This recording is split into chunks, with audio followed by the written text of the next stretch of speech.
Welcome, unique humans. I am your human design translator, Isa Silver. And if you haven't noticed, talking about human conditions that I've never talked about before is part of why this podcast exists. I'm here not as an expert in being human.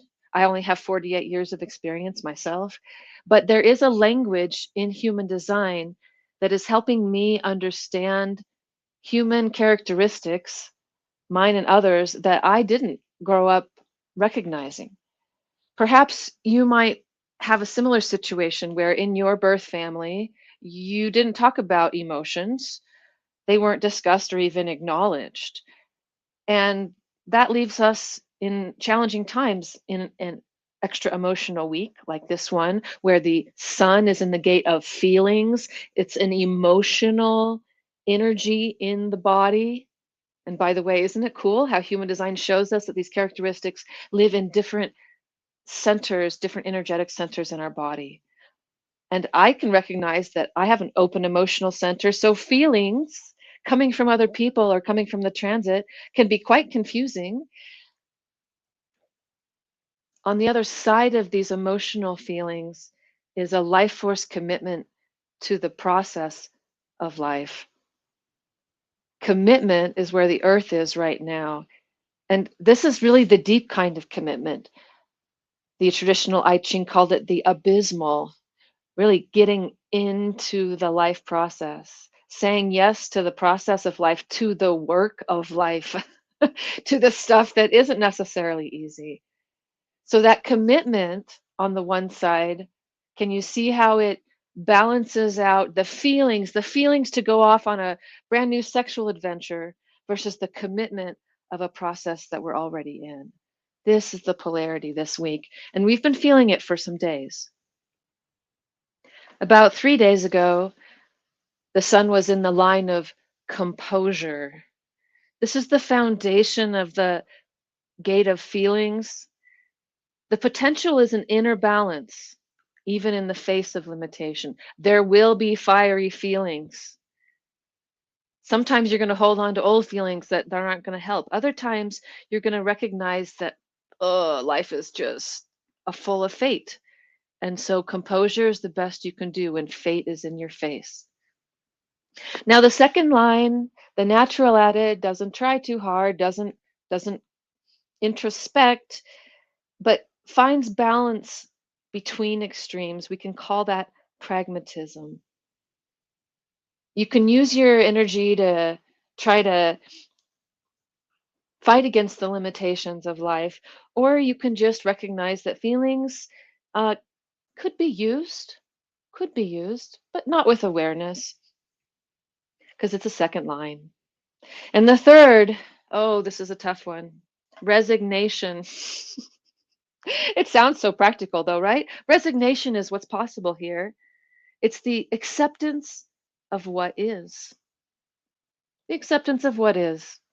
It comes and it goes. The feelings, they come and they go.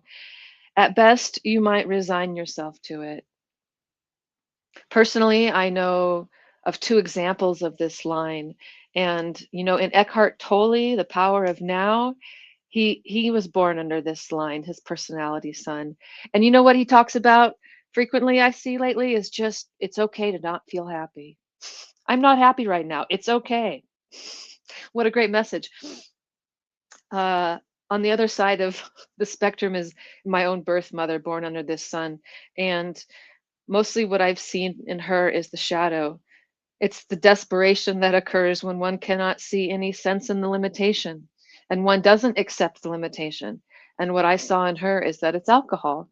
Wine every day can help you resign to the fact that life is full of complicated emotions.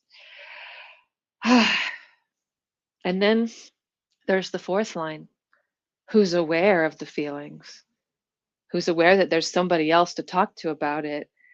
And so they're putting their energized feelings out there, and it's called burnout. Yeah, putting the feelings out there. The fifth line, what do we want to see from the fifth line? What does the collective want to see? Who is the savior? Who can really save us from from these fateful feelings? Irony. The irony is that the feelings don't last. All the feelings are transitory. Feelings are always coming and going. There's emotional chemistry that's coming and going, and we can't change it. And if we could acknowledge it as a, let's say, perhaps as a culture or a society, then we might not be blaming all those emotional people for their lows because it's not their fault. Maybe we wouldn't be medicating them. Maybe we wouldn't have teenagers who think they need medication because they can't deal with their parents' emotionality. That's probably the saddest situation I've encountered in human design when non emotionally defined children are overwhelmed by their parents' emotionality. Yeah. Anyway, we can recognize that they're not our own feelings sometimes, not take it so personally. And maybe that's my sixth line attitude coming out. Enforcement is the sixth line way of dealing with feelings. Enforced assertiveness, the ability to, on the good side, on the bright side, cut the negative feelings and the negative people out. But then there's a sixth line weakness, that maybe we just kind of abide by the negative feelings because we're looking for peace. That happens with the sixth line. And by the way, if you know your profile lines, you can look at these six lines and recognize how they relate to your own way of dealing with the fates. Me being a 6-2 profile, my personality is going to, in the best case, enforce assertiveness and not get lost in the peaceful laziness. And my body, my second line body, pragmatism. It'll use the emotionality if it can, and it will, well, maybe be annoyed by emotionality if it can't. Now, enforcement meets its polarity in blind luck. In the gate of commitment, the sixth line, who's not really looking very closely, is looking at the whole big picture. A leap in the dark. That sixth line just does it, not really sure why. Maybe we'll get caught, maybe won't. Maybe a better position than the fifth line. The fifth line really gets damaged here. Everyone's projecting on the fifth line that she can commit and that she will commit and that she has the energy to commit to the process. But she doesn't necessarily. And this is what she's going to learn. She's going to learn that she says yes even when she doesn't have the right resources. The sacral doesn't always know that they can commit to the whole process or not. The fourth line, externalizing commitment, will just say, let's get this problem done. Let's be direct in solving this. The unaware third line, trials and errors with making commitments. We'll say yes to some, we'll say no to others, and we'll potentially end up with caution. Eventually caution, because not everything is there to say yes to.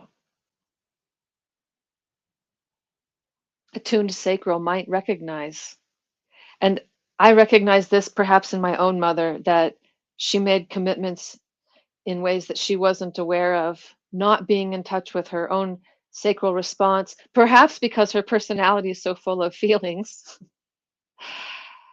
And yeah, I can hear that she has felt like she's been caught in the abysmal for most of her life. And then I can look at somebody like Eckhart Tolle and say, wow, look, somehow he waited his way out of it. He waited for the clarity. He waited on that park bench and recognized that the only thing he can really control is right now. And in fact, take away the word control. What do I mean? The only thing you can really be aware of is now. So the natural at commitment has the ability to judge whether commitment is appropriate, not even conscious that they're doing it, perhaps. And of course, that second line will make mistakes and will commit to the wrong things. And then the first line, the foundation of commitment to the human experience of discovering how life might go, the power to preserve as long as necessary is the potential here. The shadow being a Neptunian inability to see the experiences through to the end, getting afraid. If I didn't commit to that one, I didn't make it through that one, how will I make it through the next one? And remember, everyone has this experience, even if we don't carry gate 29. When we don't make it through to the end of prior experiences, it makes it hard to commit to the next one.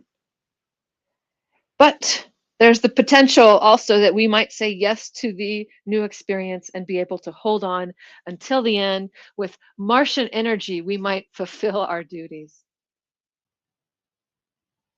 So that's the polarity, the emotional feelings, the life force commitment.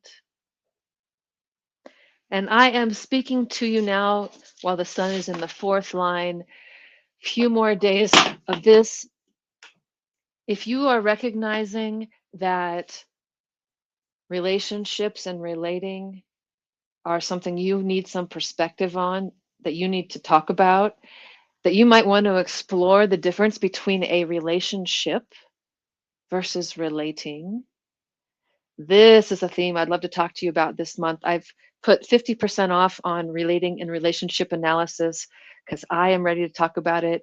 The question is, are you too? And we could even talk about your relating and relationship with yourself, because self love is really the basis of any good relationship. And what I can say now is that I didn't leave my family with self love, but I feel it now. It's a thing. I'd like to infect you with it. So if that's interesting to you, please find me at the website or send me a message. Wishing you lots of self love through a very emotional time.